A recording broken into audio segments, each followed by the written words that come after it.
আমার এখানে হচ্ছে চিকেন কিমা আর কি। আমি চিকেনটা ভালো করে সেদ্ধ করে এটা ব্লেন্ডার করে নিছি, এই যে একদম ঝরঝরে। আর এখন এটার মধ্যে আমি দিয়ে দিচ্ছি হচ্ছে কিছুটা গাজর কুচি, তারপরে দিয়ে দিব এই যে পেঁয়াজ আর হচ্ছে কাঁচামরিচ গুলো, এখানে আমি এগুলো মিক্সড করে নিছি আর কি। ঝাল একটু কমই দিচ্ছি কারণ আমার বাচ্চারা ঝাল খাইতে পারে না। আর এখানে হচ্ছে ময়দা দিচ্ছি 2 চামচ আর হচ্ছে কর্নফ্লাওয়ার 1 চামচ। আর এটা এখন আমরা এর মধ্যে দিয়ে দিচ্ছি। আর এই যে দেখতে পাচ্ছেন হচ্ছে ম্যাজিক মশলা, এটা দিলে একটু টেস্টটা অন্যরকম হয়। এটা পুরোটুকু আমি দিয়ে দিলাম। আর এখন দিব হচ্ছে অর্ধেক চামচ, মানে অর্ধেক চামচ হচ্ছে জিরার গুঁড়া।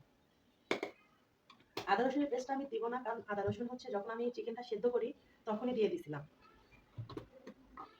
আর দিয়ে দিচ্ছি হচ্ছে হালকা একটু হলুদের গুঁড়া। তো এই তো।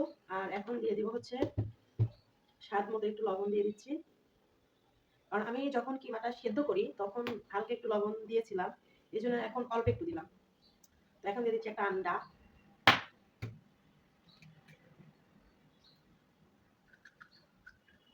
তারপর দিয়ে দিলাম কিছুটা হচ্ছে তেল। এটা এখন আমি সুন্দর করে মাখাবো।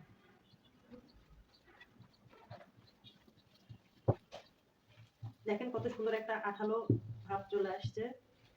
আর এটাতে কিন্তু পানি অ্যাড করা যাবে না। পানি অ্যাড করলে, যেহেতু এটা আমি একটু ফ্রিজেও রাখবো, মানে ফ্রোজেন করে রাখবো, পানি অ্যাড করলে এটা ভালো থাকবে না। দেখেন সুন্দর হয়ে গেছে। তো এই পর্যায়ে আমি সুন্দর গোল গোল একটু শেপ করবো, তার আগে আমার হাতটা পরিষ্কার করতে হবে। তো এই তো আমি হাতটা একদম সুন্দর করে ক্লিন করে তারপরে একদম শুকায় নিয়ে আসছি, মানে ভালোভাবে মুছে আসছি আর কি। আর এখানে কিছু রান্নার রেগুলার তেল নিয়েছি। আর এখন আমি এটা সুন্দর করে একটা মানে গোল শেপ করব। তেল হাতে না ভরাইলে এটা তো আটকে যাবে। তো আপনারা একটু খেয়াল করেন কত সুন্দর করে আমি শেপটা করতেছি, চেপে চেপে। মানে আমার যেহেতু মানে ব্রেডের সাইজটা একটু ছোট, এজন্য আমি শেপটা এরকমই দিচ্ছি। আর যেগুলো মানে ওই যে রেস্টুরেন্টে যে ব্রেডগুলো অনেক বড় বড় হয়, সেই শেপ অনুযায়ী বড় করলেও চলে। আমার ব্রেডগুলো যেহেতু একদম মিনি ব্রেড, এজন্য আমি শেপগুলো এমন করেই দিচ্ছি।